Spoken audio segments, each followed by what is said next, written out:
Welcome to the MBM Wrestling Universe. This is Mansa coming to you from our new podcast. This is only our second show, and we've done I don't know how many different recordings.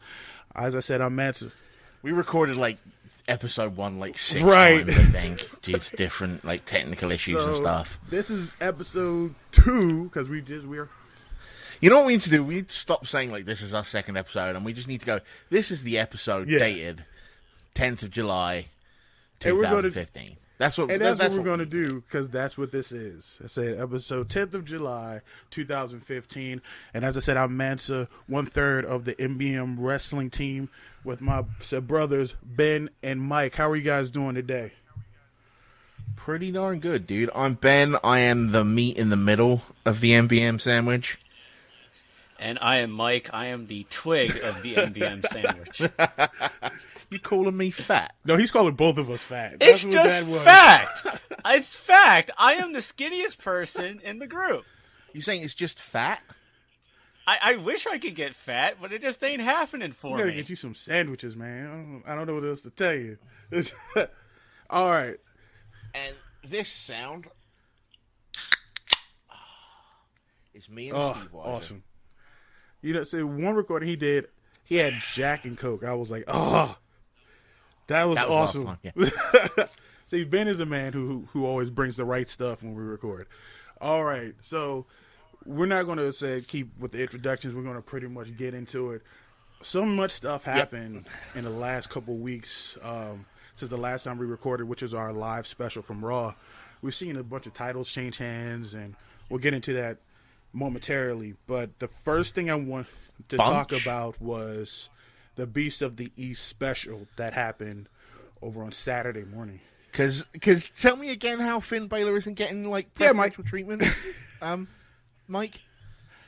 I wasn't saying he wasn't getting preferential treatment. I was just stating he's been there a year now, and now he's getting it a year later. No. He's been getting it all along. The difference being... Y'all just like to pick on me. No. You're just right. blind. I mean, Finn Balor, when they did that picture of the future, he was one of them. They did a special, which took 3 episodes of NXT, and why was Tyler Breeze not in that picture? And then they made that one special, and they showed it at the beginning of just before they showed the Beast of the East special. It was pretty much they're behind Balor. I'm not saying he didn't have any backing, but yeah, Mike. I mean, come on, you can't deny this one. The sheer matter of the sheer matter of the fact, is yes, they may not have been pushing Finn as hard as they were pushing Kevin Owens, but part of that came out in the fact that Owens had a contract that said he wouldn't be in developmental very long. See, I never knew that. Yeah. That was one of the clauses that was put into his contract on signing, as far as I could tell. Well, I mean, it worked, because Super Mario jumped over everybody, but hey, why not? But the special, I want to get your guys' takes on it. Personally, I thought it was really well done for house show in Japan. I would have changed some of the booking in there. I would have kept the matches, but just changed the order of things. But I want to hear your guys' take on it. Mike, I know you came in pretty much. I know you were in. You woke me up. You woke me up while I can tell you live tweeting the show. Well, live tweeting was the best thing we did. Okay, let me put that like this. Mansa woke up and actually watched it from the start. I watched it. I started watching it. I need a breaking right quick.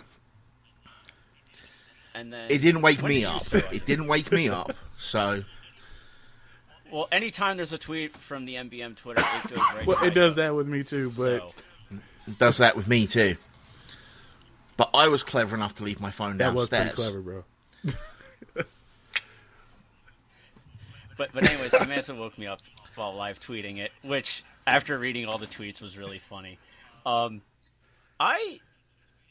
want to touch base on the championship match, because for me, not really watching much of anything from Japan, watching how they brought in some of the Japanese culture into that match for how they presented it. Oh, you mean the match introductions. that the entire pay-per-view was built around? Yes. Yeah.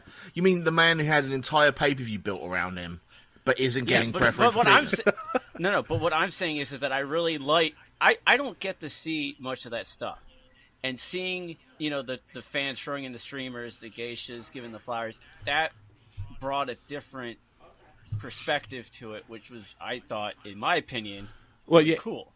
No, it's because you haven't watched Ring of Honor very much. That's exactly. Probably another reason why it was big to you. But a lot of WWE fans really. Not a lot of people. Exactly. We'll get to Get to that later. But a lot of WWE fans never had a chance to see that.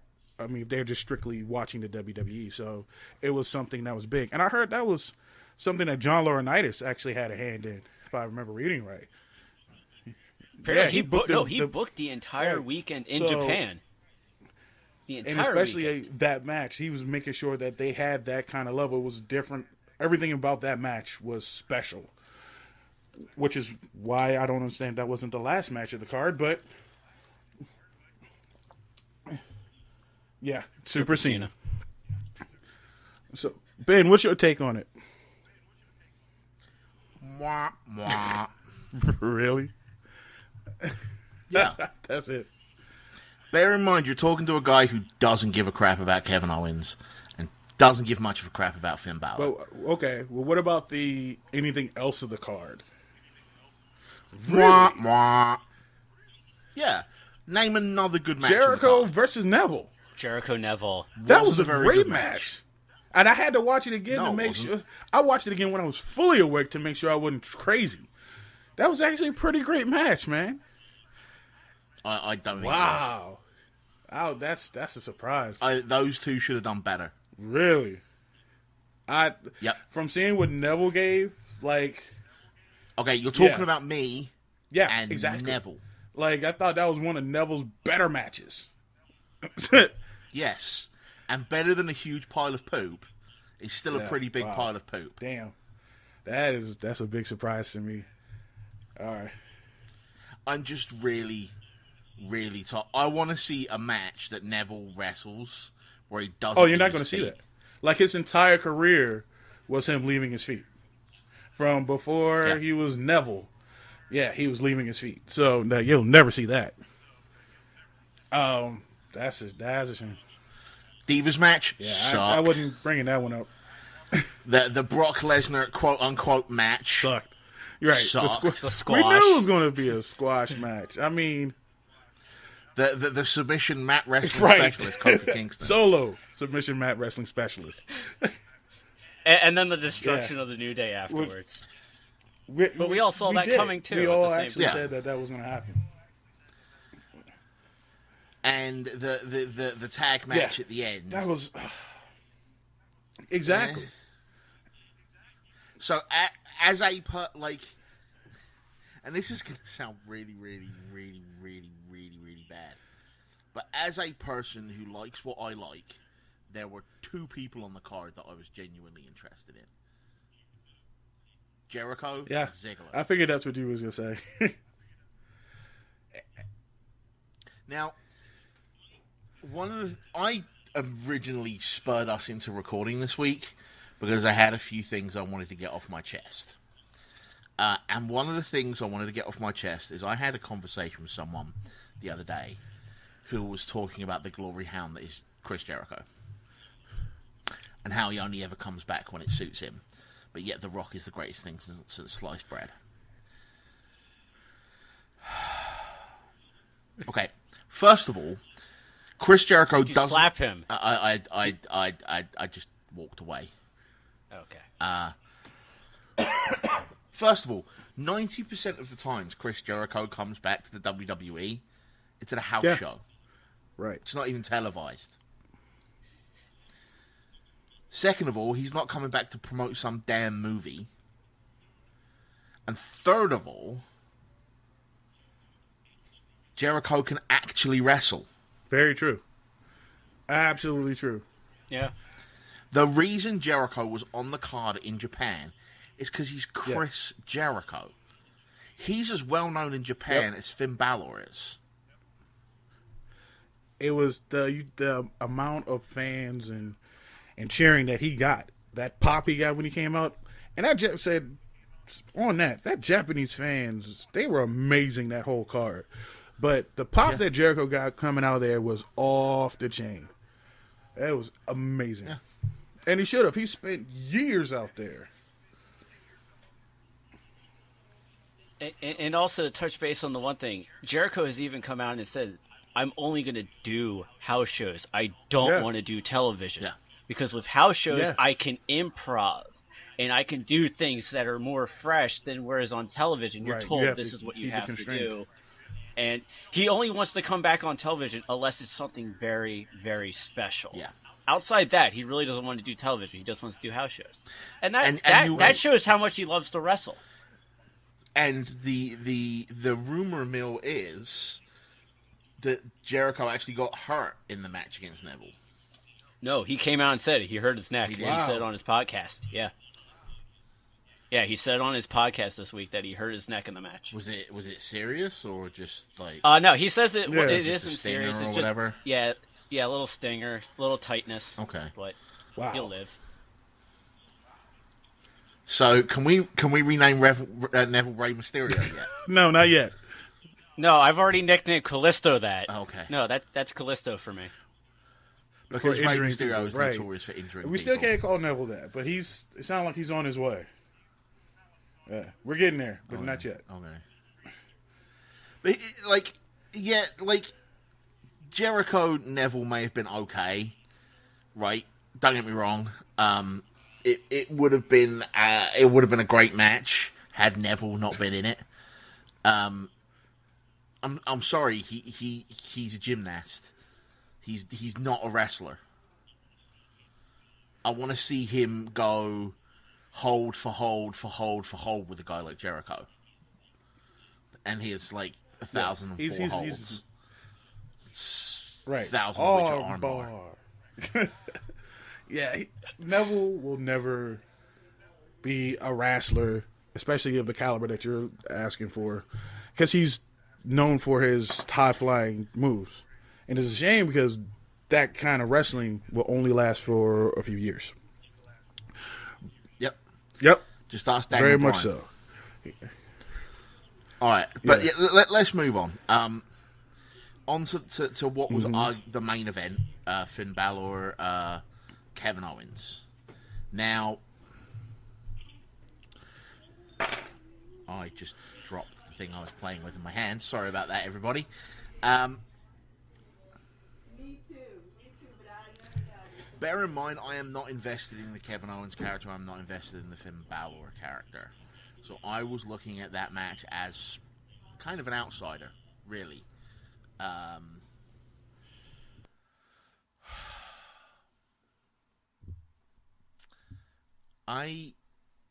It was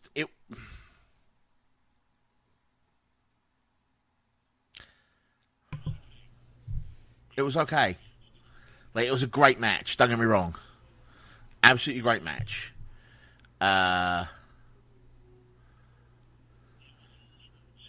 There was a little too much kick-out-itis going on. I see what you're saying,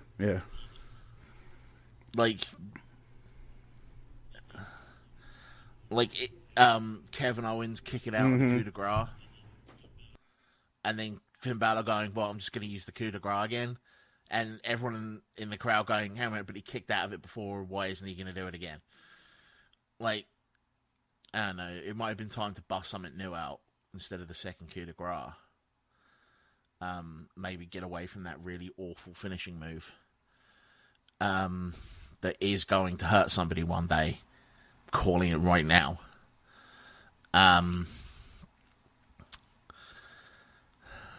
Just...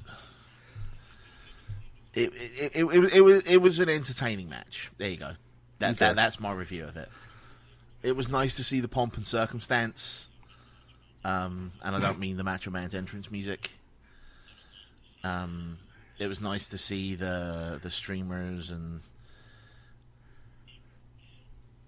it.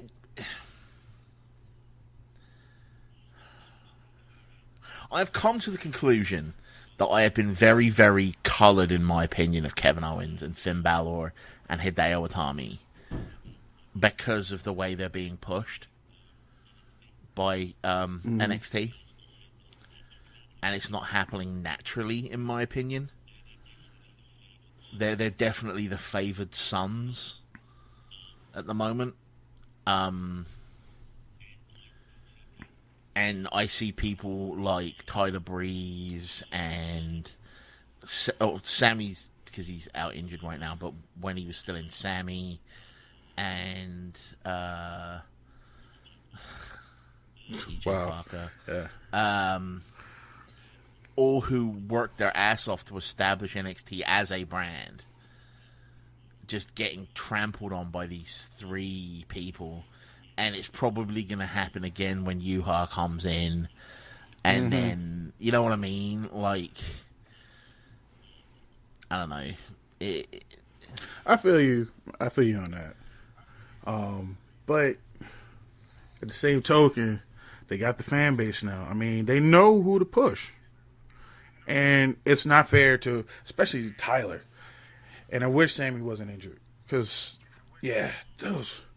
But well, I mean, if anyone's been watching any of the coverage coming out of San Diego Comic-Con, I don't think we're done with. Oh no, Kevin no, Owens, no, Sami no, Zayn no, just no, yet.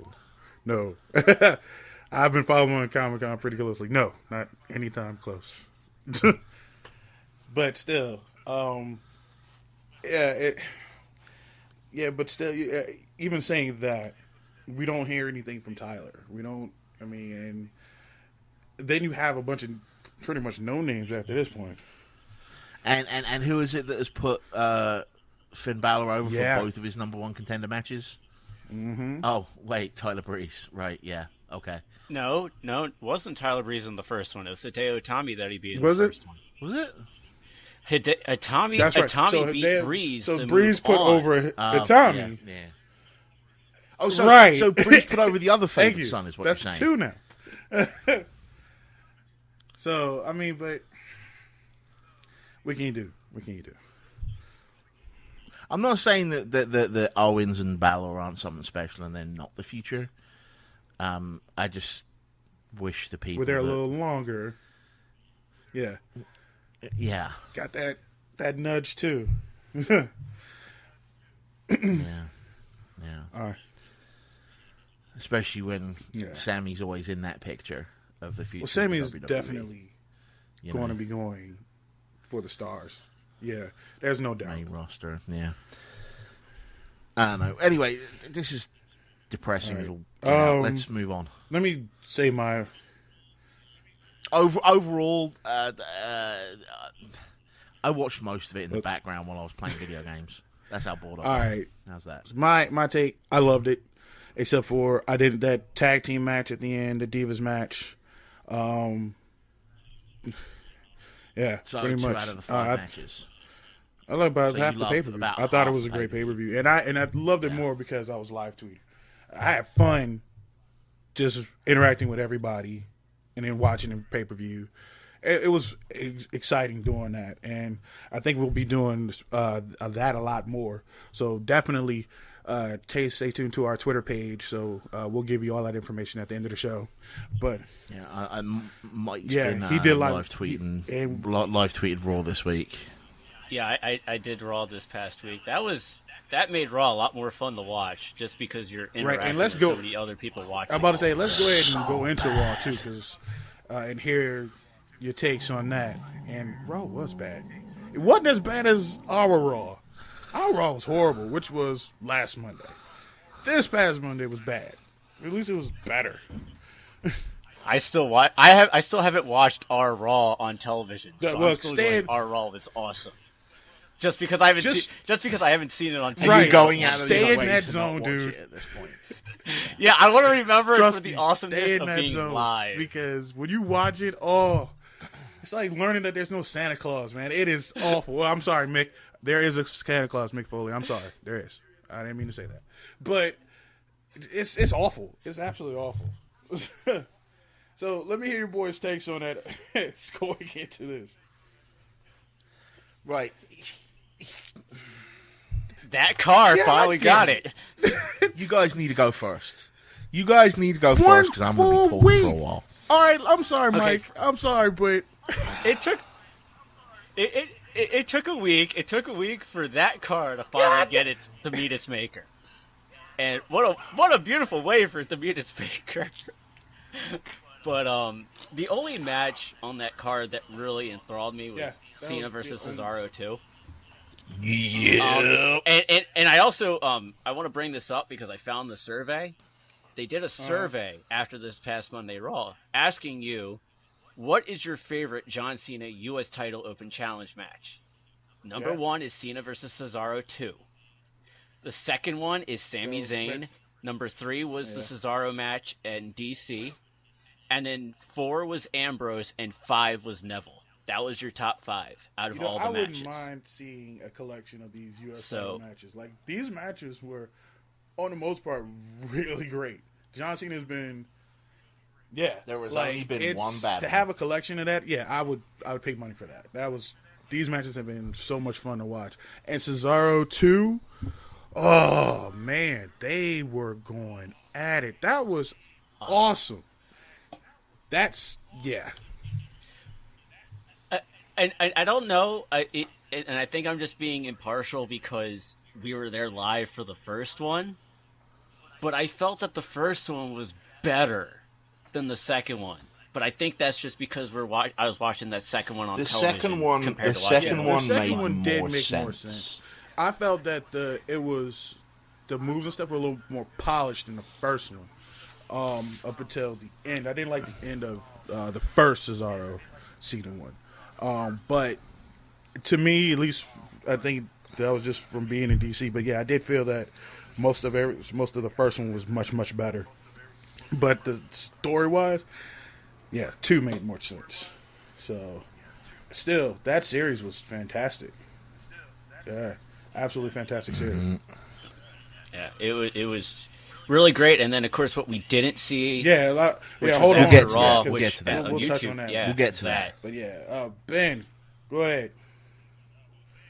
Okay. You need to go first, The bro. rest of the show was Because I'm going to be absolutely talking forgettable. for a Like while. I saw the car finally get destroyed, and I was still watching it pissed because I wanted to see it a week ago, and right, like I was You like, and me I both on expected that people one, to man. get You and thrown me on the both car. on that That's what one. happened this week. I expected somebody to rip the car apart. That's what happened this week. I expected, everything to go down that happened in the car should have happened in DC, but it didn't, and I was mad. So I was like, hell with this. But then the rest of the show happened, and I can't remember it. Like it shouldn't be like. I'm tired of Raws being like that, just filler. Monday, if it wasn't for the fact that we were there, the Monday we were there, the last Monday, would have been. It's an awful show. It was just a filler show. It was a show just to bridge a gap, and this was another filler show, and it didn't even touch upon anything that happened at Beast in the East or anything, except for a few moments when New Day came out. I was like, well, I know Kofi's still probably feeling the effect. Yeah. Honestly, I was Alive. surprised. Oh, no. When they came out and they saw like, the oh. car. When they came out and saw the car. It was like literally their life was just flashing holy- before the eyes. From That what was the happened other at thing. I was like, Beast holy in the crap, East. That was Kofi just Kingston perfect. made it. Like, he's still here. The power of positivity, man. I tell you. Kofi lives. So, but aside from that, the card wasn't good. It was just a bad show. And then Cesaro Cena happened, and I actually have to really thank WWE booking for making that the last match, because it made the night for me. Like if they showed That was the smartest decision, hands down. After how Right. good the match was the week before in 'Cause DC, they if had they to had make put it that the earlier, last I match probably of would have this turned week. off Raw after that. Because I was like, there's nothing else I don't care about seeing. There's nothing on this. There's nothing going on.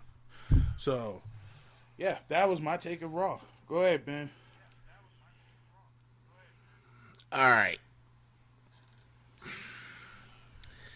So, I got a few things that I need to talk about from this Raw. If any of you out there read my 5 Thoughts from Raw column that comes out on popcultureuncovered.com, you might have seen a few flash forwards to this. A lot of what I'm going to be going over is elaboration from that. So once again, and then I'm going to expand on quite a few things. First of all, there was a tweet sent out by, I think it was Mike on Monday, that said, I think Ben just punched himself in the face. You were correct. There was much punching. That was a great tweet. You're welcome for that tweet. Nobody cares about the IC belt. And when you are having matches, the quality of the matches that have been happening for the US belt, and you are having matches that are Ryback Big Show for the IC title, we are in a situation where one minor title is incredibly, incredibly strong, and the other couldn't punch its way out of a wet paper bag. I sent out a tweet after watching Raw asking if Ryback was about to hand Cesaro the Intercontinental title, because Cesaro has had more good matches in the last 2 weeks than Ryback has had in his entire career. And I'm not wavering from that. There's a thing. The definition of insanity is repeating something and expecting the outcome to be different. Or at least a definition of insanity. They keep repeating this Big Show Ryback feud or matches and expect them to become good all of a sudden. And it's not working. I don't know. I don't know whether we need to unify the two titles. There's only one minor belt. I don't know whether we just need to divvy people up into the Intercontinental division and the US division and put a fair share of talented people in each. I don't know what they've got to do, but they need to fix the IC belt, and they need to do it before they put it on my back. Let me ask you a question, Ben. Now, there was a point in time before Cena became United States champion, before the belt was on Ryback, that the IC belt was strong. Like, I believe Barrett had it, and there was great matches. It was Ziggler, and it was much stronger than this. It wasn't even strong then. Stronger honestly, than now, yeah. Honestly, the last time I thought the Intercontinental title was really strong was back when Cody Rhodes had it. When Cody brought back the new belt. Or the old belt, I guess. Because even when Barrett was world champion, Intercontinental champion, he lost every week on TV. But it seemed, well, maybe it was... He just won title matches. He just lost all the non-title matches. Maybe it was what I'm thinking is because they were trying to go towards the ladder match at WrestleMania, that they tried to hype up the belt a little more. But then Bryan got injured. But even then, right, you had the Intercontinental title being passed around like a hot potato.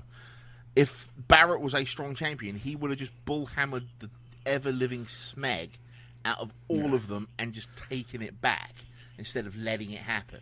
Instead, he just sat there and was like, wah, that's my belt, wah. And it sucks to be saying that about Wade Barrett, because I like Wade Barrett. Oh, I love Wade Barrett too, and that was the worst storyline watching going into. And can we talk about how Dean Ambrose steals the IC title before WrestleMania. He steals the WWE. And then, like 2 months later, he steals the world title. Yeah. I don't even. But yeah, they've got to do something to put the IC title on a higher level. Because right now, can it I just ask you doesn't this? matter. Yeah. I'm wondering, because we're also forgetting that The Miz is involved in this match at Battleground. Would it be an upgrade over Ryback to put the title on The Miz? Yes. And then have The Miz lose it to somebody like a returning Cody Rhodes, hopefully when he does come back. Yes. Oh, yeah. Or even to Cesaro. Yes. And literally anyone other than Ryback, except Big Show. So I would just want to make sure we're all. In Miz is who I'm Miz rooting would be for best as in his Intercontinental match. champion right now. Best as right now, I don't agree. Match? Best, Yes. Best option in that match, yes. Like, I'm rooting for The Miz just to get the title off of those guys. That's it.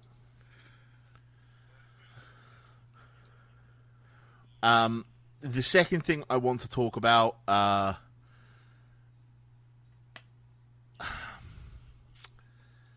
actually, I'll come back to that one because we'll get to that because that kind of ties into the last thing I want to talk about as well.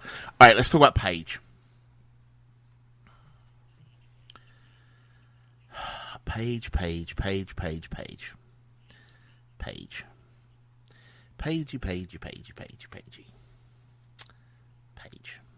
Wow. Paige. Right.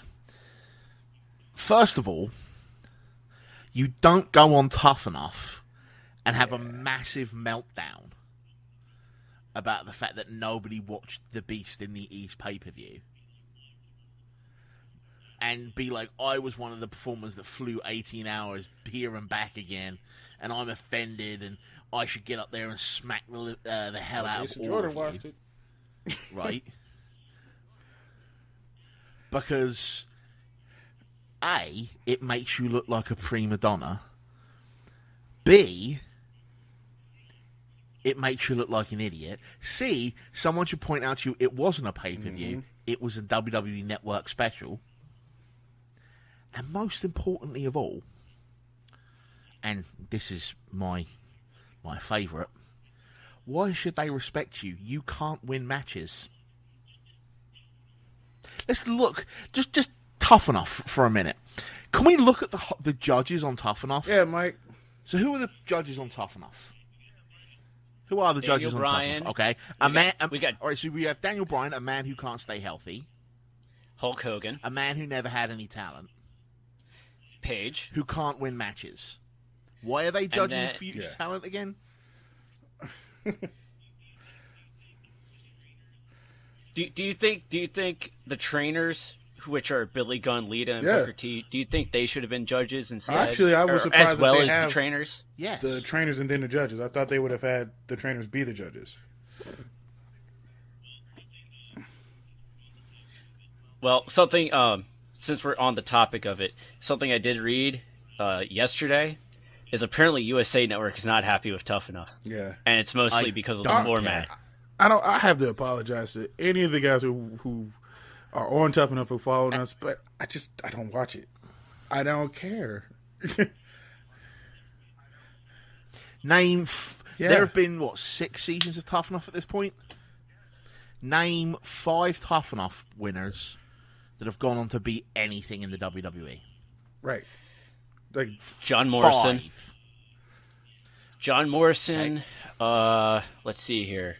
Maven had a short stint. Nydia had a short stint. He was there for a year and then he left. Nydia was there for at least. But she was with Jamie Noble. Most of the time she was a manager for Jamie Noble. She was a big part of that. She was a big part of that cruiserweight title run for Jamie Noble too. Nothing on her own. And she wrestled and it didn't do well. Like she lasted like a few. When she broke up with Jamie Noble, and she had that run as a wrestler, it didn't last but 2 seconds. Because Maven was building up to something huge because he eliminated The Undertaker from the Royal Rumble, and then they were like, "Yeah, we're not going to renew your contract." And then you were going to have Matt Campanelli. Yep. But then that was really unfortunate. Tumors. which was very unfortunate for him. But he didn't go on. And I'm not being callous about this, but he doesn't apply to the 5. The Miz. I was about to say Did he win? No. He did not win, Okay. but he was So in he the $1 do- Million so Tough he Enough. Does not, he does not qualify for the 5. Carry on. Did John Morrison win, or was he second place? Yeah. Yes, he won Right. with Matt on the season 3. Okay. Yeah, first season was Maven Nydia. Yep. Second season was Linda Right. Miles and Jackie Gata. Yeah, because that worked out well. And then third season was John and Matt. Yep. The $1 Million Tough Enough was Right. Daniel Pewter, who is very laughable. And then the most recent one that Austin hosted was Andy Levine, Yep. and he got released after his year was up. Yep. So what you're telling me is that of the 6 male Tough Enough winners, one of them has been something in the WWE. And none of them have been world champion. In fact, the only world champion to ever come out of Tough Enough didn't win Tough Enough. Well, wait. John Morrison, even though it's not the world title, John Morrison was ECW champion. That's It's technically what, at the time, Nope. was one of their 3 world Nope. titles. It was booked like a joke, mate. Sorry. But yeah, sure, ECW champion, whatever. If it had been like the actual ECW World Championship and he won it off like Taz and Sabu and stuff, I'd have bought that. But the neutered down ECW didn't really feel. It was like. It was like.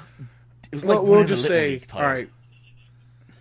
We'll say that And Morrison not only that, but did something, but that's still one.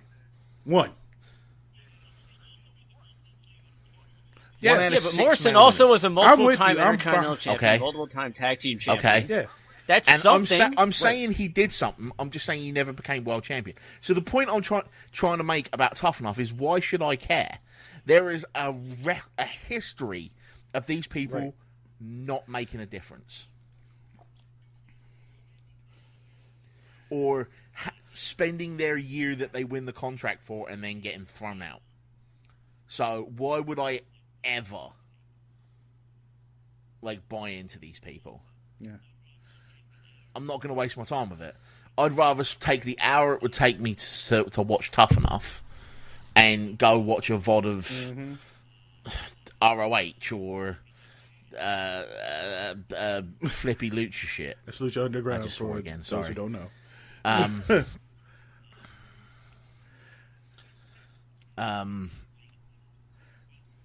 Yeah, I don't know, man. But Paige, how are you the number 1 contender? Wait, she is, isn't she? You can't win matches She won in DC. with a really bad roll-up after she'd been dominated for the entire match and looked awful Paige while is the doing number it. one contender. How is that? Yeah, so the Divas division makes no sense at all in any world ever. The Bellas are faces, they're heels, then suddenly they're faces, then suddenly they're heels again. Yep, because reasons. Because reasons. Paige is number 1 contender and then either loses every week, or when she does win, she looks like this. It looks like someone's taken a tin of SpaghettiOs and just thrown it at her opponent for an entire match, and then somehow her opponent has lost. And when she is winning matches, she's using the Diva Division patented roll-up of doom. And then they have this huge story building up with Paige trying to get the stable together to stand against Team Bella. Yeah. And nothing is happening. And we all know what's going to eventually happen is they're going to call up Charlotte and Sasha. But they need to have done it already. Saving it for SummerSlam. That's the last thing I read. The last thing I read was they're I saving know, it for but SummerSlam. that doesn't... Or We're not make talking it good. no. But here's It the needed interesting to thing. have happened. Here's one thing we never talk about. We never talk about SmackDown. Because on SmackDown, they're doing essentially the Paige storyline, but with Naomi and Tamina. But they're against not, the because Bellas. Naomi and Tamina have... It's even been stated on commentary that Naomi and Tamina are going out of their way to stay neutral in the entire situation.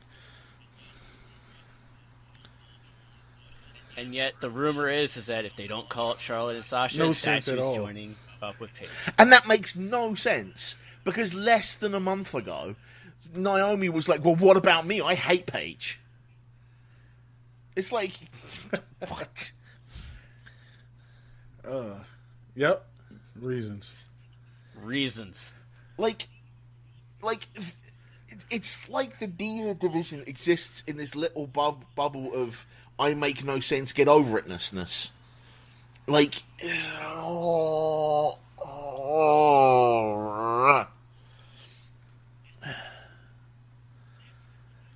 and that brings me on to my final thing. I have been struggling for a long time watching WWE. Like, for a long time. And I didn't know why.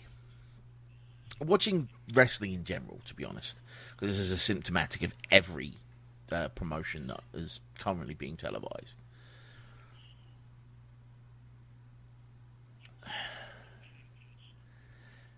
You don't know how to tell a story. If the previous Page example doesn't point out, we can talk about the Ziggler, Lana, Rusev Summer situation.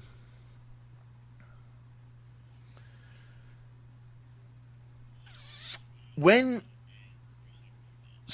Lana and Rusev broke up, it was a great moment. It was a very, very good moment.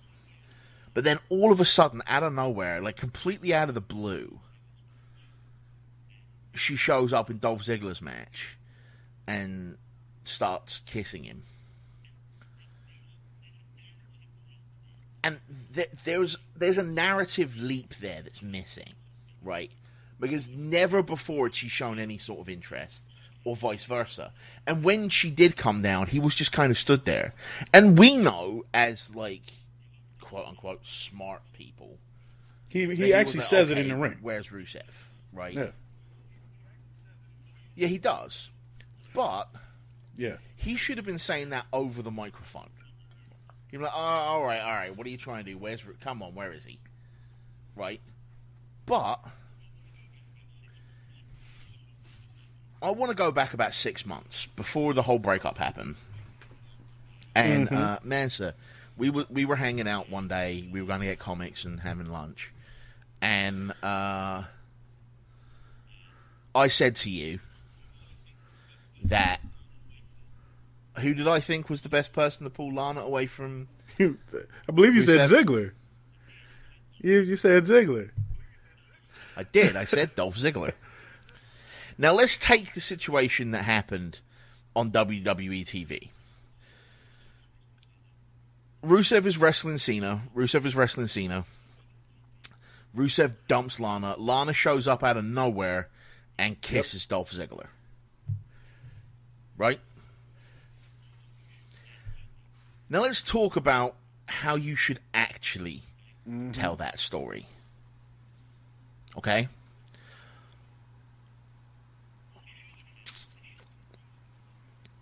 What should have happened is there should have been a reason for her to come to the ring and kiss Dolph Ziggler. Right? Like, I'm not imagining that, right? Like, so let's...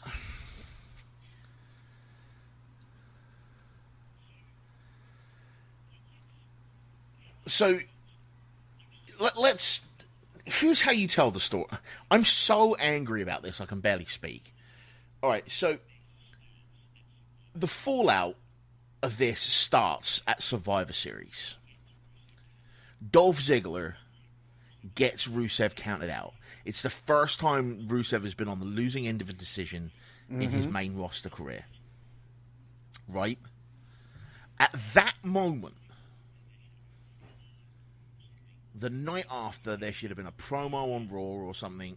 Like when Ziggler came out and was like, yeah, like Rusev And you know how, like, they had Daniel Bryan come out and be guest GM, and, like, Rusev and Lana and all that were at the top of the ramp and everything, right? Ziggler should have made a joke about, hey, Lana, why don't you get with, like, a real man, or whatever, right? And, like, that right there, just a throwaway line at the time, means nothing, right? Because that's Ziggler. He's the show-off, right? But then it goes on, and you get through WrestleMania, and there's this absolute berating of Rusev to Lana, and over again. And what happens is every now and again, after the beratings backstage, you pan the camera, and there's Ziggler watching from round a corner, or he's sitting in the makeup chair while it's happening around the corner, or he's getting out of the shower while it's happening in the dressing room or whatever, right? And then, let's say,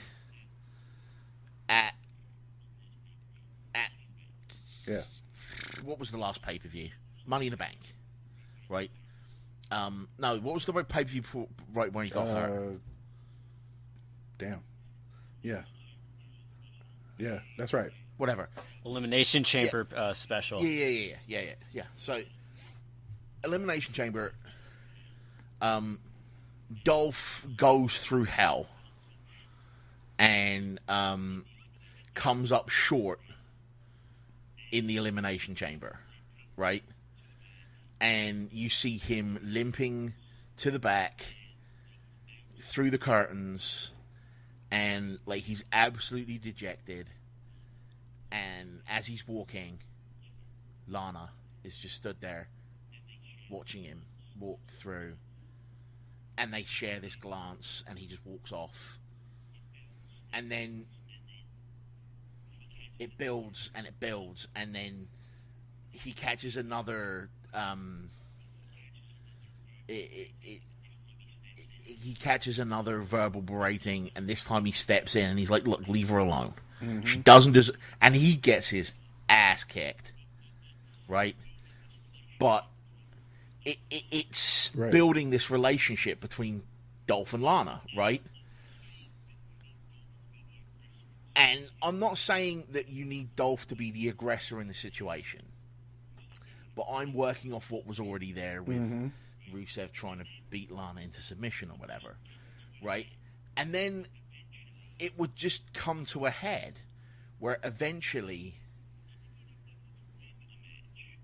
like, Ziggler doesn't even need to win a match, or like he just has to come out and stop something, right? Like maybe like Rusev hits Lana, or is about to, and like he comes out and he stops it, and blah blah blah blah blah blah, and then or like Rusev and Ziggler are having a match, and Lana finally breaks free and turns on Rusev and gets Ziggler the win, right? That's an emotional journey you've taken your audience on. Instead of just,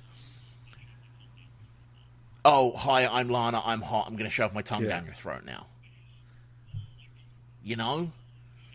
Because while I don't think any heterosexual man alive would say no to that, notice I said heterosexual, it doesn't make for good storytelling TV. It leaves you sitting there going, what? Where did this come from? Actually, and hearing this is like, that actually makes all the sense in the world.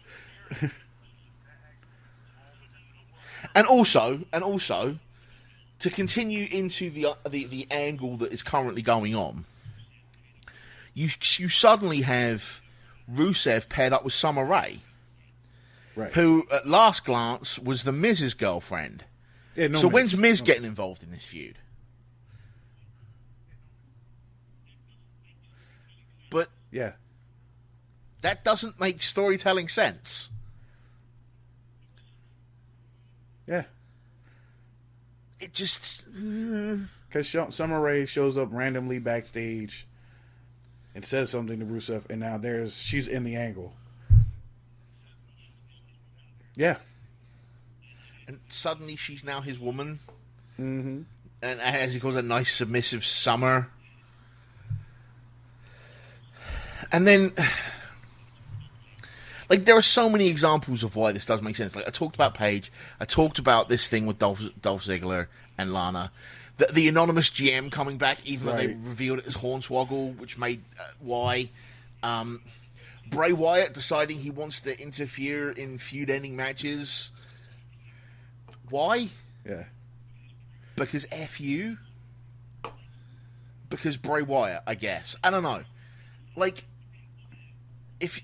And now we're looking at Bray Wyatt being a quote-unquote serious threat to Brock Lesnar, to Roman Reigns, when less than 6 weeks ago, we saw Roman Reigns pin Bray Wyatt in less than 5 minutes after already having beaten 3 people that night.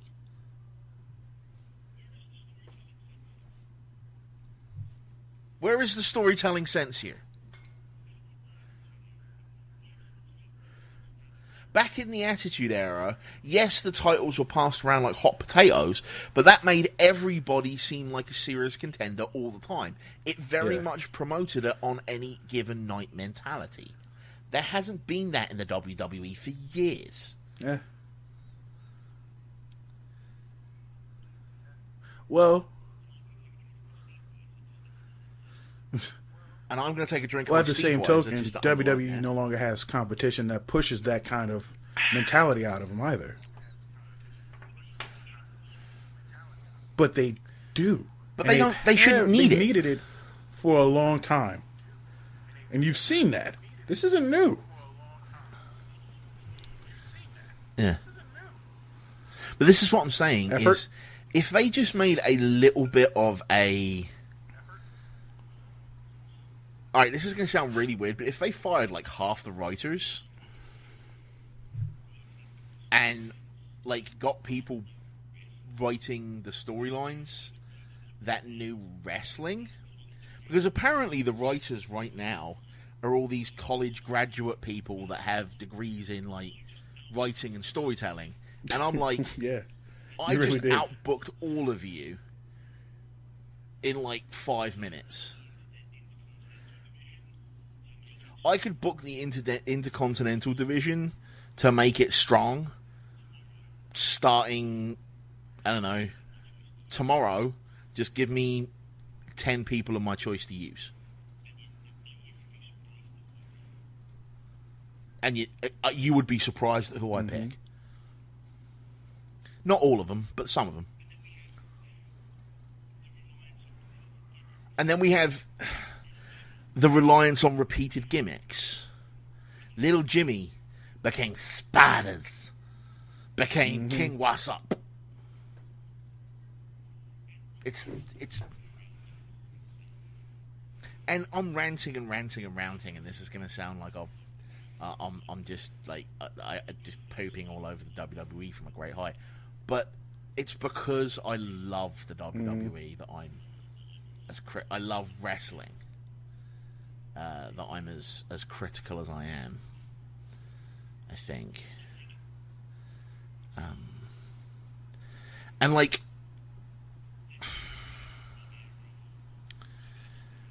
they've gotten away from the era of personality-driven wrestling. Like, you have these Wait, what do you mean personality-driven wrestling? Like, Stone Cold Steve Austin was Steve Austin. Okay, I got turned up to 11. Yeah, Dwayne Johnson turned up to 11. Right, I see what you're saying. Yeah. Was Dwayne Johnson turned up to 11? Adam Rose is not. I've forgotten the dude's name. It was right on the tip of my tongue. Right. He's not that guy turned up to 11. The reason Dean Ambrose and Seth Rollins resonate so well with the crowd is because they are them turned up to 11. I don't know, it just... You have you have people like Kid and Cesaro and Zayn and Balor and Owens and Ambrose, and you're putting titles on people like Ryback and letting Big Show feud for them, and you're making me.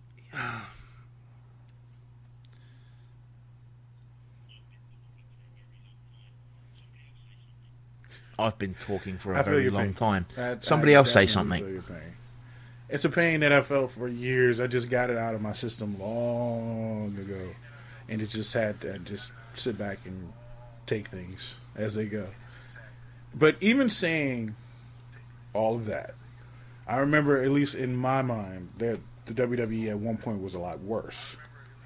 And we do, and one of the good things, we do have the guys you named, and so that are coming in, that are there in the WWE. Some of them have not gone to main roster, but they are there, which means that the WWE will be booking these guys or backing these guys eventually.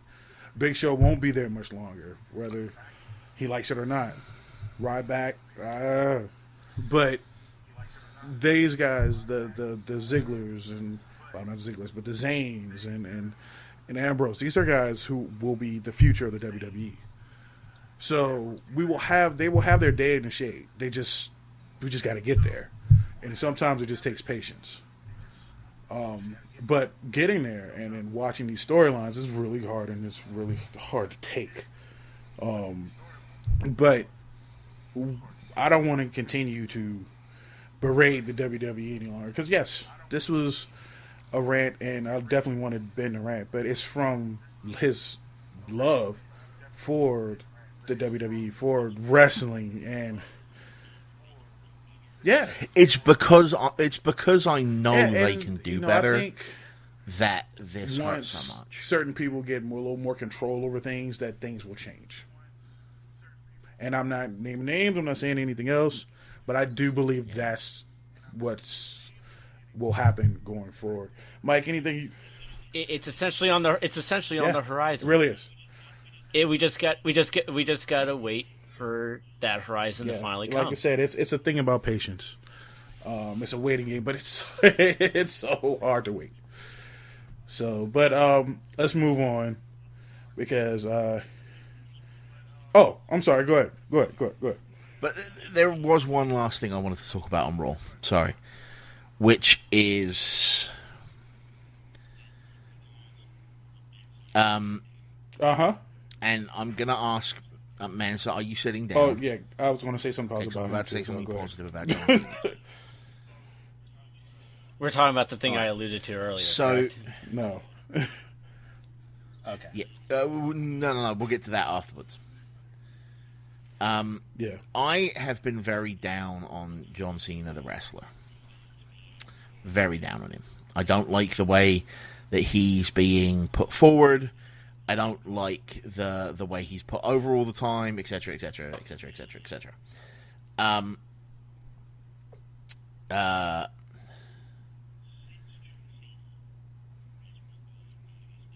Since John Cena has won the US belt, 99.9% of the time he is on a show, he's on the best match in the show. The only time I can say that hasn't happened recently was at Beast in the East. Yep. Like and I am actually at a point where I don't want John Cena to lose the US Open. Okay, because the US belt, let me step in there. I was going to say the same thing, and I was afraid that you were going to shit on me. Excuse me. I'm sorry.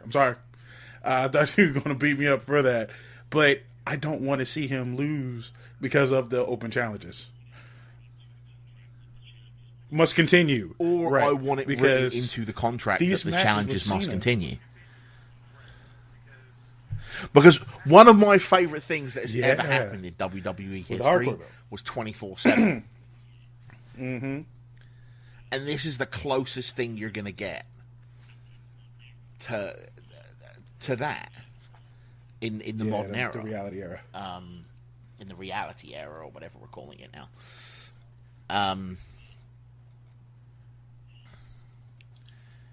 But like, and it's been clearly choreographed, and I'm sorry, but it has been telegraphed Yep. that Kevin Owens is I don't probably think walking so. out of Battleground as the US champion. I think he's going to get it at SummerSlam. You don't think so? And this is good. No, this is the rubber match. But this is the rubber match. I was thinking about this earlier because I was getting kind of in that mindset for the podcast tonight. And I was thinking to myself, what's something we haven't seen in a very long time? Oh, a 10-count draw. And I mean, like, they beat them. Yeah. They beat them. Yeah, they had the last time like I they're can knocked remember out. that happening Yeah. was Royal Rumble for the World Heavyweight title between Triple H and Shawn Michaels. See, that's And I'm thinking, what happens if Yeah. that happens at Battleground, and then you go into SummerSlam with that being the rubber match, and that's the match Owen wins the title. Even though he now, as they just announced yesterday, Owens is Finn fighting Finn Balor at TakeOver Brooklyn the night before SummerSlam. I don't think he's going to win. Oh, but yeah. I think, or Yeah. at least But retains. we know I that think- Finn Balor I is think- going to win that. yeah, I think Balor's going to retain that at Brooklyn, and the next night Owens wins at SummerSlam. But I don't think you can logic. But I don't even think the WWE booking department could have someone lose a world title on one night and win the US title on the next. Like I said, Like, they're not that bad, If- right? Are they? Owens doesn't win it. Owens faces Balor. The only way that would have made sense to me is he goes overboard. Like, instead of him taking the victory, he demolishes Balor. Balor still retains. But he goes in, now he's looking strong going up against Cena at SummerSlam. Yeah. And then takes the U.S. Yeah. title at SummerSlam. But he would. But it all comes down to at Battleground. Yeah. Do they have and the honestly, stones I to do would that? love. I would love to see the draw, too. Because, like I said, it's been like what, Plus- 12 years? Yeah, since we've and it seen would be something like that. Something different. You know, it would be like, yeah, people were like, Much "What?" different. So, But the reason why I wanted to talk about John Cena like that is he made a very poignant speech after Raw, which is what Mike alluded to earlier.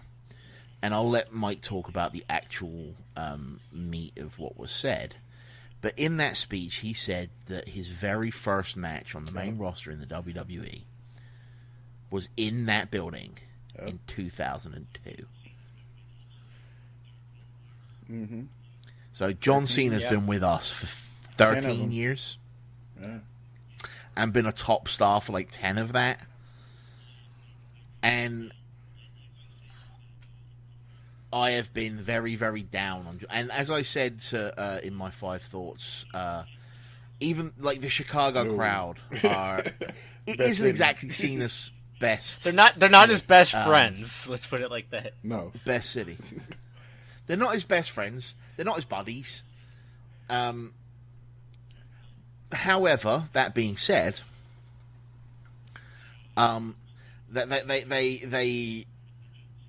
they what's the word I'm looking for? They serenaded him with the John Cena sucks chant along with his entrance music. But you'll notice Standing what happened at ovation. the end of the match. The Chicago crowd. The one thing about the Chicago crowd is they realize when they're seeing something special, A standing ovation. and they saw something special on He Monday, won, and they stood and they gave for him a standing Yeah. ovation. Like, at the end of the There were, match, "This is awesome," John chants. Cena finished, and they stood. It was amazing. Yeah. And then Raw went off the air, and something amazing happened. Mike, I know you wanted to talk about this earlier, so why don't you go ahead All right. and So chat about after this a bit. the camera stopped rolling, we end up finding it up on YouTube the day after. John Cena, instead of a dark match, put over Cesaro. pretty much, I mean, I don't remember everything he said, but the number one thing that he was trying to say, and he made it very loud and he made it very clear, Cesaro is a main event guy. Not a mid card, not an opener, a main eventer. Because he has it. And that coming from the face of the company, and let's be honest, they could do whatever they want on television saying Seth Rollins is the face or Randy Orton's John Cena's the franchise. John Cena's who's the face. He's the franchise. Yeah. When the franchise, the face, says you're a main eventer, you belong in this type of match, you hope that the guys in the back take notice and go, right. I'm sorry, all I can think of is Shane Douglas repeatedly pooping on Ric Flair for a year. But it was a really surreal moment, and the fans of Chicago, they I mean, and us too, we believe that too about Cesaro. And it's unfortunate as it was for Tyson Kidd to get injured, and for as long as he's out, those two matches, the one in DC and the one in Chicago with John Cena, has elevated Cesaro into that main event picture, and even John Cena is going, you got it, you're there. And it was a special moment, and it was a great moment, and it's a moment that I wish was shown on Raw, because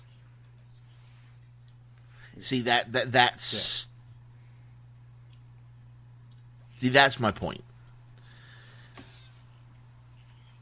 That should have been shown on TV. If you're going to put someone over like by that, everybody,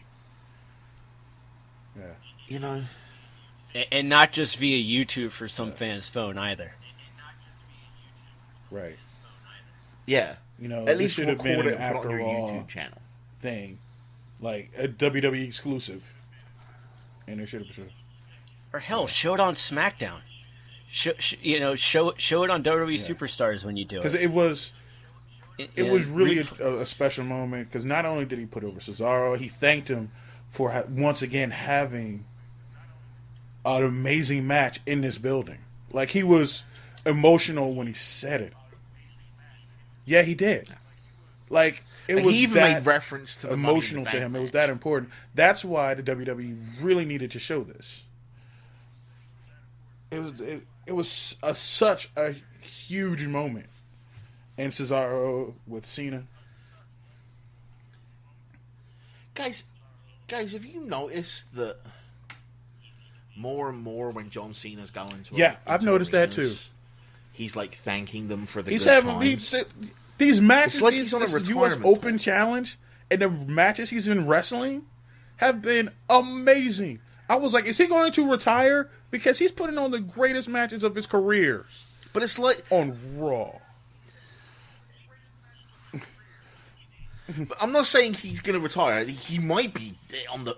But my point is it sounds like he's on a retire. It's like, well, John Cena's always been known for that type of stuff. Not to this level. Even maybe he's doing but something not else. to this level, dude. Not to this level. Like, he's always been known to pander to the home crowd fans and stuff like that. But he's never been like, I've had so many amazing times in this building, and I don't know. If he does it at MSG whenever they go back, then we'll probably know. That's true. That is true.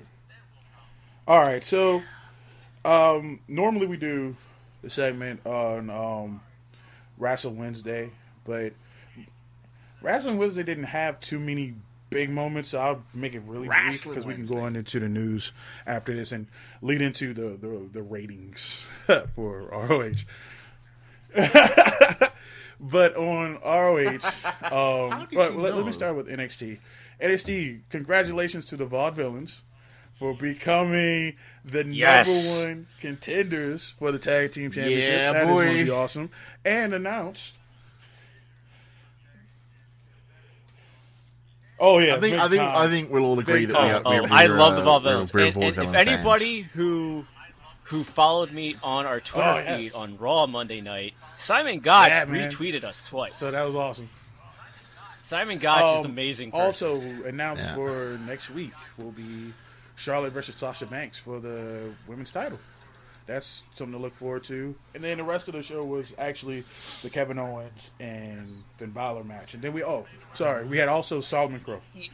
Yeah, but they cut. Yeah, that's cut why you that watch up this a little special. bit, I mean, you don't really watch it on that. And then, of course, Solomon Crow had his match, which was just another showcase of him.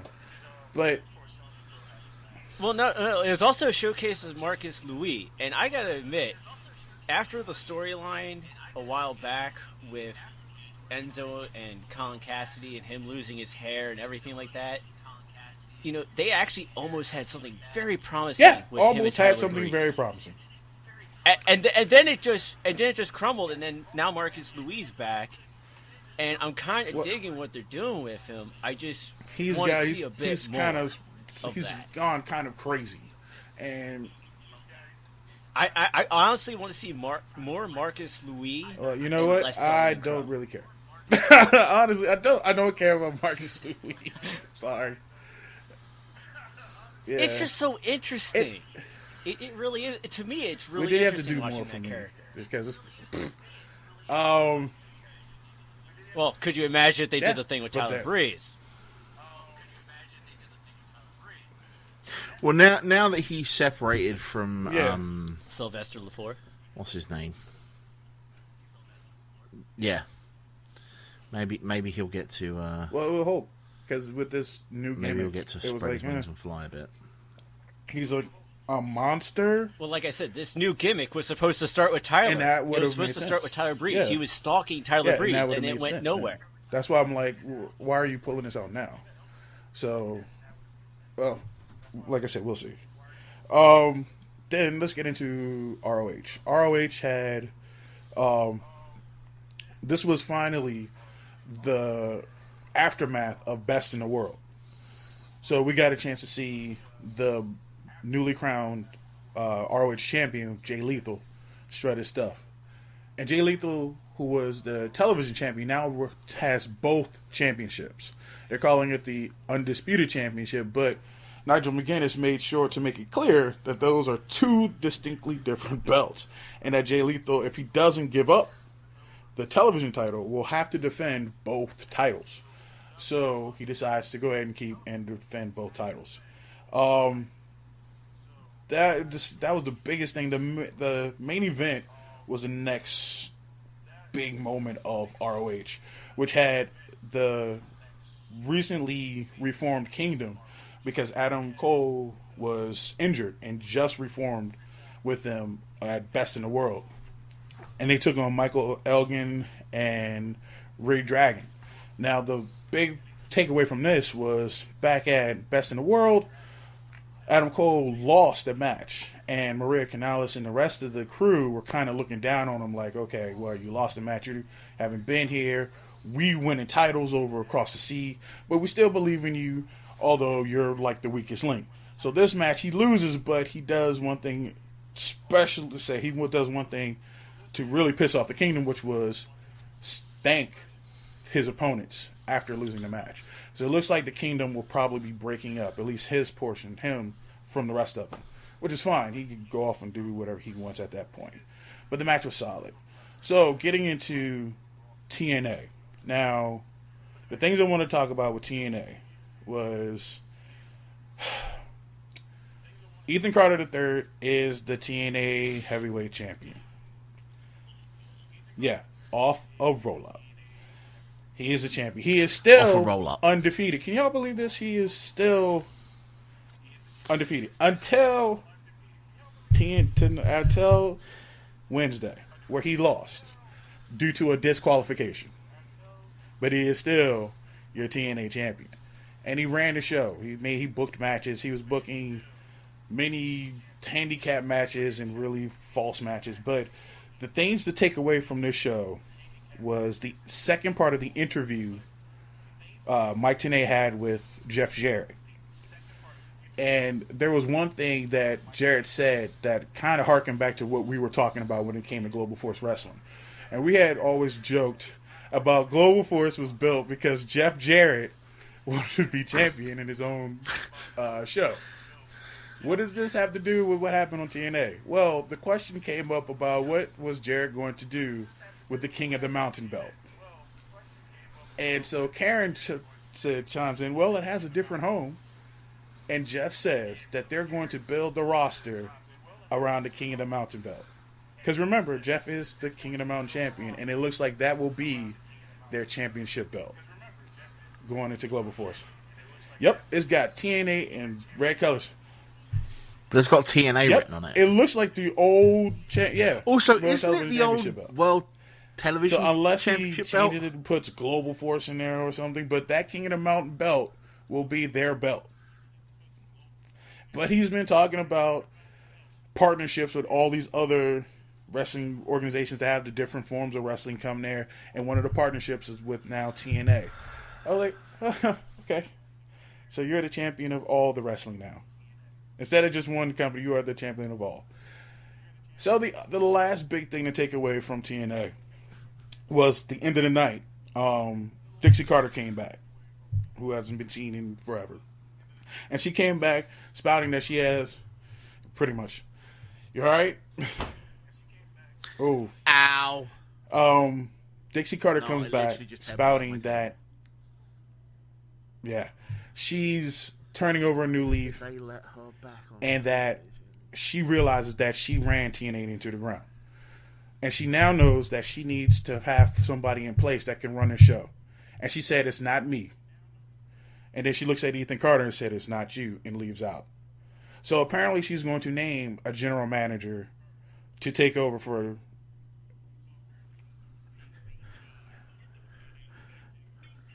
Yeah. Already. So, MVP, we'll see. And he still turned out. Would it be great if it was Jeff Jarrett? Well, But I read that. No, I read something that it was. So maybe it's Bubba Bubba Ray. Ray. Probably we'll find out in the next week. Probably Bubba Ray, anybody. But yeah, I don't know if she's going to be a full-on TV personality anymore. But it looks like she's already. Yeah. So that was. I hate you big takeaway from so much. If you're turning over a new leaf and you realise that you're driving your talent into the ground, you do not, I repeat, you do not, as the four most popular people in your federation, go bye-bye. leave. So, that being said, let's get into the news. Ben, talk to me. How were the ratings this week? Yes. All right, so we saw a little bit of an incline. The 8 p.m. showing of Ring of Honor had 128,000 viewers. The premiere showing of TNA had 353,000. The repeat of Ring of Honor had 134,000. So the repeat had more viewers than the premiere. Oh. And the Midnight TNA had 100,000 even. So, we are now in our... Wrestling Wednesday. I want to say 6th week of Wrestling Wednesday. Wrestling Wednesday. And TNA is still the most popular show on Destination America. Yep. And it's the one that's going to be cancelled. I don't know how they can justify that. I don't know how they can justify keeping Ring of Honor around, unless it's a much, much reduced contract compared to TNA. But, like, if you look at Ring of Honor, added together, both of their shows got 262,000 viewers, right? That's just about 90,000 less than TNA's premiere.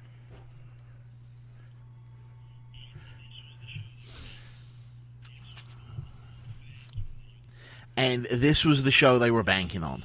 This was the one that all the fans were like, yeah, but this is going to be the post pay-per-view show when So, then it's not because the pay-per-view happened 2 weeks ago and you had TV last week. Because this was a show, like, where were you? Even I was saying that, because it's like, well, they did television tapings and they had to get past the global wars or the War of the Worlds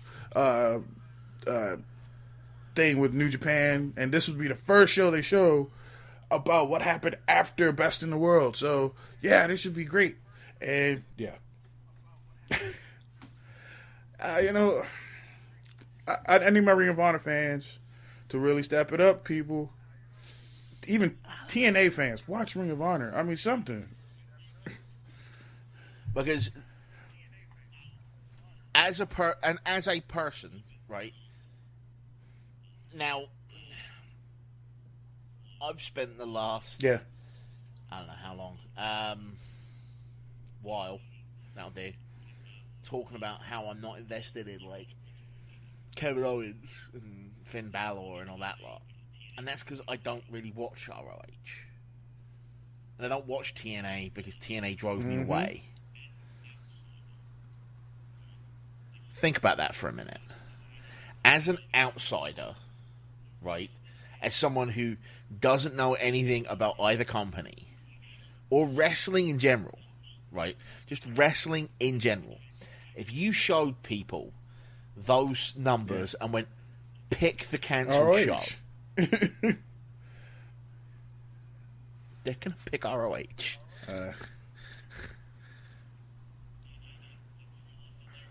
And to throw this in there for ratings, Tough Enough, which has like no wrestling on it whatsoever. Yeah, and it's over a million USA viewers. Is not happy with it. Yep. That's yeah. Yeah, well, like I was saying earlier, the reason... Okay, I want to talk about Tough Enough because I actually have watched the first 3 episodes. First off, the number one person you should be watching is Patrick Clark.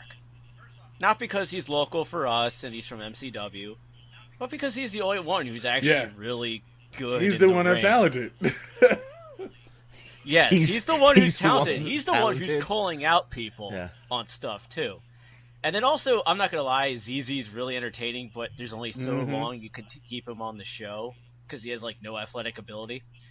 But the thing that I read is that apparently USA is not happy with Tough Enough because they don't like how it's taped, it's live, it's taped, it's live. They don't like Jericho. They don't like Jericho as host. They like Austin better. No, they don't. They like Jericho as a host. They just don't like the format they actually that put Jericho along the line of being like a game show host, whereas Austin has charisma and that personality that can really like push the contestants. Well, no, because Austin was. Yeah, well, Austin wasn't a game show he was a host, host. but he was a trainer on the show, and Jericho's not. He's just who also happened to host the show. It's a different dynamic. Yeah. Yeah, and honestly, I could see where they're upset about that. I actually like the Austin hosted one better, but this is what we're getting, so make the best of it. But I have watched the first 3 episodes. Yeah. I'm kind of like, okay, I gotta watch it because I've seen all the other ones. Open mind, just go with it. I've enjoyed it. There's a little bit of shape. There's a little bit of shape. But there's definitely a front runner, is what you're saying. Yeah, but I have enjoyed it. But it's mostly because I want to root on for Patrick Clark to win because I'd like to actually see him be that winner who actually goes on to be a WWE champion and actually have a lengthy run because he is 19. That's the one thing. He's the second youngest person on the show. Wow. ZZ is younger at 18. But again, like I said, ZZ to me is more like comedy relief on the show. But that can only go so far, especially when you get into the more athletic competitions. Especially in the ring. But Patrick Clark, he's definitely the guy. And if I had to pick a woman right now, it'd be between Sarah Lee and Georgia. Thank you, man. I was going to say the same thing. Okay. I don't know who any of these are. Well, like I said, I watched all 3 episodes. You guys just don't care. All right, so are you telling us that we should at least check out one show. episode? Okay. Okay. I'll let you know when to watch it. Good deal. It is on demand. I'll tell you which episode to watch and what part of the episode to watch. Yeah. I don't know.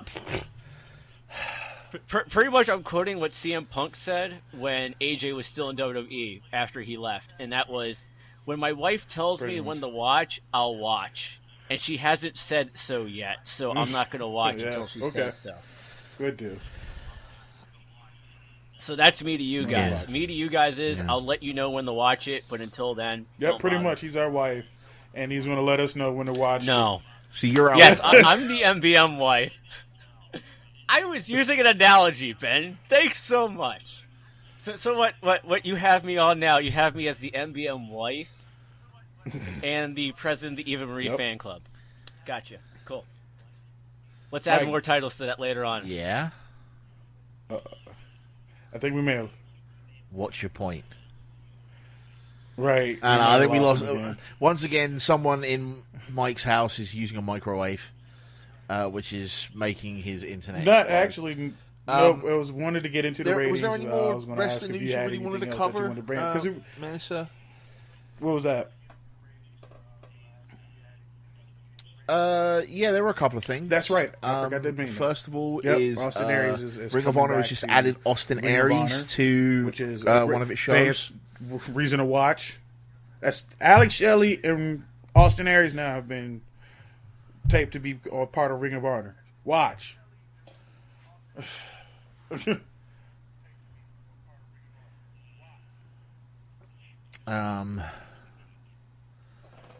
Right. I was going to talk about the Page thing, but that lapped over into my thoughts on Raw.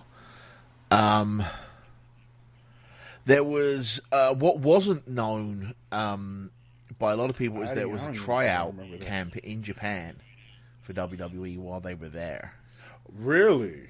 and one of the how did people he that do? tried out You know? was Sonata. Okay. Wow. Yes.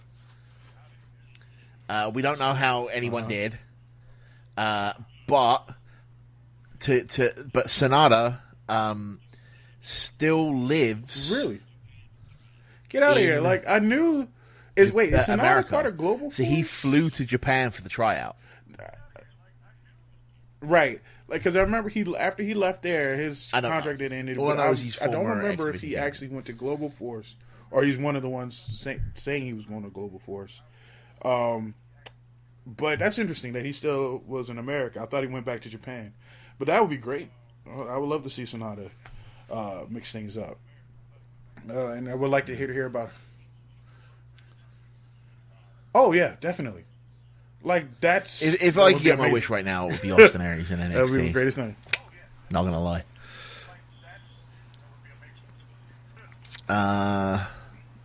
Was there anything else?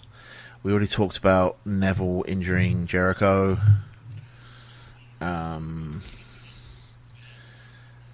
Yes. Talk about that. The confirmation of how bad Tyson Kidd's injury came out. And the injury that he had, Holy crap! only Wow. 5% of people actually survive. Okay, Yep. At least according that's to the Wrestling actually Observer. amazing. And the fact that he is recovering, the fact that he survived, one, Yep.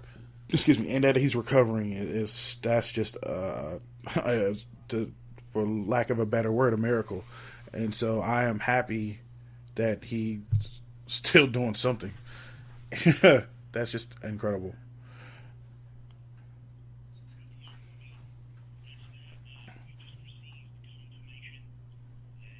But yeah, I mean, that's that. We've just received confirmation So that the Mike's last bit of internet the show crapped is out. us, and I guess is So, there any other news that you want to talk about, Ben? Yeah. I don't think so, man. I mean, the main reason I wanted Raw. to call us together was to rant about Raw. So before we go into our wrap up, just let me once Most again definitely. say we want to give a massive shout out to our boy Patrick over at News Release Wednesday. And check out newreleasewednesday.com for all the information there on their YouTube channel. It gets you your. He has 2 guests on every week, and all 3 of them keep pick a lookout for it, because out. you'll see Ben and I on an upcoming episode. Right, with another one. Yeah, that's awesome. So we've already been on 1 episode, and we're going to be on again, which is pretty cool. I think we might be the first repeat. All right, guests, and I guess that will be it for us. We'll to let you know where to find us. Now, we've had to go through a few changes. Well, I'm not gonna say one thing. I'm not gonna listen to this because this makes me want to rage. You can find us on Twitter at MBM Wrestling, so MBM_Wrestling, and we'll tell you about the Facebook later on, because we're still actually sorting that out. We've had a bit of a problem technically with that, but you could also email us at because it's been something else. But basically, I'm going to have to Hulk smash Facebook. mbmwrestling@gmail.com, just to let us know your thoughts. And I have been Mansa. This has been Ben, and we're going to also say Mike. Unfortunately, though his internet crash, has been with us. Nope. Oh, man. You know, the best thing is he can't reply right now. So we could tell that story about how much he loves Eva Marie. Oh, yeah, he loved her. We were talking about the Divas. Like his favorite wrestler. We were talking about Divas. It was an episode of NXT, and she came out. And he was like, no, but Eva Marie. We were like, yeah, and she came out and like the crowd were crapping on her. How can you like this one? And we understood. I felt just a tinge bad, but she deserved it. She had no skills. But he was trying to make us believe, because she's been studying with, what's his name? Who was Spanky? She's been training. Brian Kendrick. Yeah, she's been training at his camp. And he's like, she's going to be okay. She's going to be good. Brian Kendrick?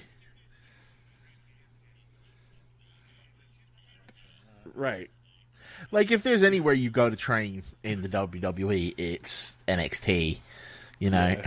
But that aside, we could talk about hateful things about Mike all day. No, don't go there.